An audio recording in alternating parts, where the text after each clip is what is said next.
ஒரு உயர் சிறப்பு மருத்துவர் நெல்லையப்பர் அவர்கள் என்னுடைய பதிவுகளை தொடர்ந்து பார்த்து வருகின்றவர். என் உடல்நலில் அக்கறை கொண்டவர். அவர் இன்று சந்திக்க விளைந்தேன்.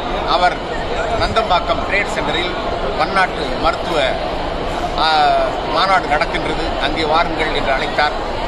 திடீரென இங்கு வந்து பார்த்தேன். கிட்டத்தட்ட ஒரு 5000 மருத்துவர்கள் ஒரு புதிய உலகத்திற்குள் நடமாடுவது போல இருக்கின்றது. நிறைய கண்டுபிடிப்புகளை வைத்திருக்கிறார்கள். இவர்களெல்லாம் மருத்துவ மாணவர்கள். இதை போன்ற ஆயிரக்கணக்கான இளம் மருத்துவர்களை பார்க்கும் பொழுது எனக்கு ஒரு 5 வயது கூடிவிட்டது. இனி பாதுகாப்பான மருத்துவம் கிடைக்கும், எல்லோரும் 1000 ஆண்டுகள் வாழலாம் என்று நான் 25 ஆண்டுகளுக்கு முன்பு ஒரு கட்டுரை எழுதினேன். எங்களுடைய காலத்தில் இளம்பிள்ளைவாதம், போலியோ, பெரியம்மை, சின்னம்மை, காலரா, பஞ்சகாமலை, இத்தனை நோய்களை நாங்கள் பார்த்திருக்கிறோம். ஒழித்து கட்டிவிட்டார்கள் என்று படித்த பல நண்பர்களுக்கு கால் சுருங்கி இருந்தது, நடக்க முடியாமல் இருந்தார்கள். இன்றைக்கு அத்தனைக்கும் மருத்துவம் வந்துவிட்டது. மருத்துவம் புதிய புதிய கருவிகள், புதிய படைப்புகள் வந்து கொண்டே இருக்கின்றன.